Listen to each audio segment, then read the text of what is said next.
1 minute you're in your 20s, living life, never having to worry about your weight. Then suddenly it's like you blink, you're in your 30s and you look in the mirror and barely recognize yourself. Your work clothes are fitting tighter, you're wearing baggier t-shirts to try and hide the belly. And yeah, you're still training in the gym, but you don't look like you lift. So it's got you scratching your head thinking, why is it so much harder now to get in shape compared to what it was like back then? So you think to yourself, oh, maybe it's because I'm in my 30s and my metabolism slowed down. But the reality is, it's you that slowed down. So let me tell you why. Because on the surface, it feels like you're doing the same things that you were in your 20s. Still going to the gym, training consistently, eating healthy, and while that might well be the case, there's actually a lot that's changed. You're living a completely different lifestyle now, so let's get into how we're going to fix that and get you into the best shape of your adult life. Now, in your late teens, early 20s, you're probably part of the university or college sports team, you were working a retail job on your feet all day, and maybe you weren't driving, so you had to walk to the bus stop, walk to the train station to get to wherever it was you were going. Compared to now, you're sat behind a desk all day working a 9-to-5 job. You come out of the house, you get in the car, maybe sit in traffic for a bit, park up the car at work, walk about 30 seconds tops to the office front door, walk to your desk, and then from there, the only movement you're getting in is going to the tea point or maybe going to the canteen on your lunch break. And it's even worse if you're working from home, because once you sit down at your desk, you're not budging. So to put it simply, you're moving a whole lot less than you were back to the time you're comparing yourself to in your 20s, early teens. Probably not even getting any more than 4,000 steps if you're lucky. Now you might hear this and think, oh, okay, what I need to do is go in and smash the cardio. But what I want you to do is something much simpler than that. I want you to get out and walk more, literally plan it into your days. This might be a walk before work to get your head clear for the day ahead.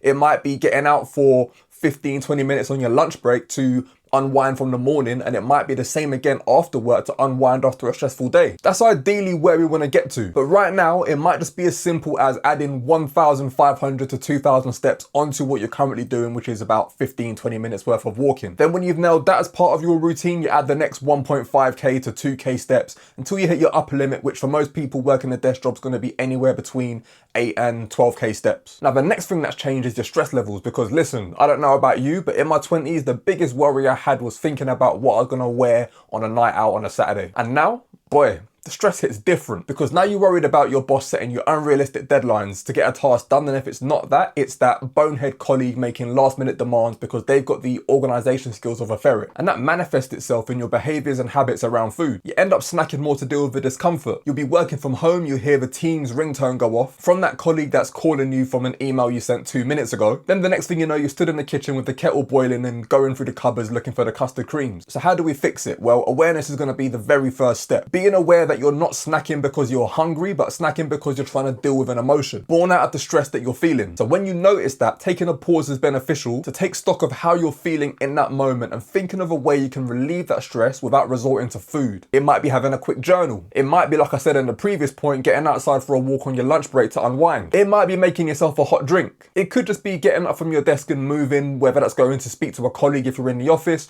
or if you're working from home, getting up out your seat and banging out 10 push-ups. Whatever it is, it lets those feelings fade away and gives you the opportunity to regulate yourself in a healthier way so you don't end up leaning on snacks to deal with the discomfort, which is silently exactly the thing that's helping you to gain the pounds that you don't want to be. Okay, the next one that's kind of linked to my last point, but something you probably didn't do in your 20s that you do now, is getting a takeaway by default on a Friday or a Saturday to unwind from the stressful week that's just been. And this is something that I used to do myself. I'd get to Friday and tell myself, right, it's time to put my feet up, and that automatically meant getting a takeaway and to relax. Because if you're over 30, you're probably past the point now of going to bars and nightclubs every single weekend. I don't even know if people still do that anymore. Like, do nightclubs still even exist? I don't know, mad. But rather than hitting up the bars and the clubs as you would have done in your 20s, the go-to now to relax probably for you is gonna be food. But if you wanna get lean and stay lean year round, those choices are counterproductive. Now, people here will say, oh, bank calories, yada, yada, yada. But if that's playing out as an every week thing, I think there's better ways to go about it than finishing every week eating crap by default. That might be cooking a simple alternative at home that gives you more control over your calories. It could be cooking up a steak as a treat. It might be making up your own burgers. It might even be getting a pizza from the supermarket that still tastes good but has about a quarter of the calories that you're gonna get from a Domino's or Pizza Hut, wherever it is you like to go. That way you're still getting something that you look forward to, takes minimal effort to prepare, and keeps you in line with your goals, which for me is a win-win. same. Now the last point, it probably felt like for you in your 20s you could eat whatever you want and never gain weight. But as we've gone into in this video, a large part of that is down to the fact of how much you were moving back then. So like we've already said, getting your steps up to 8 to 12k steps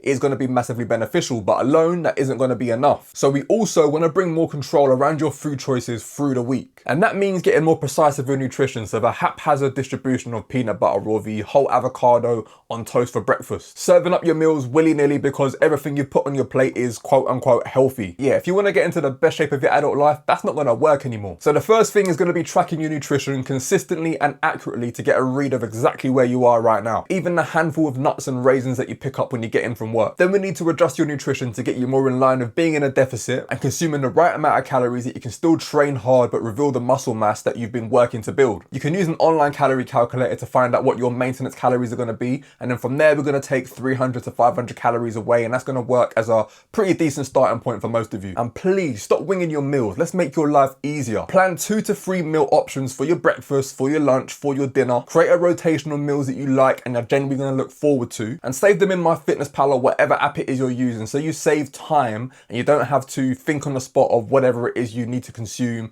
or trawl through the app to find the entries in there. Because you probably don't have all the free time in the world like you did in your 20s compared to now. You're making thousands of decisions every single day at work, so by the time it comes to deciding what you're going to eat for dinner, decision fatigue sets in and you end up just defaulting to convenience, which is never going to be the most fruitful option for working towards the goals. So make your choices beforehand and it gives you one less thing to worry about. And that's pretty much it. It's not that your metabolism's crashed, it's that your habits have changed in line with the lifestyle that you have now versus what you had back then in your 20s, early teens. But I guarantee if you resonated with anything that I've spoken about in this video and go on to implement even one of the things we've covered, alongside continuing to train consistently, you'll be in better shape now than you ever were in your 20s. All right, in a bit. Catch you in the next one.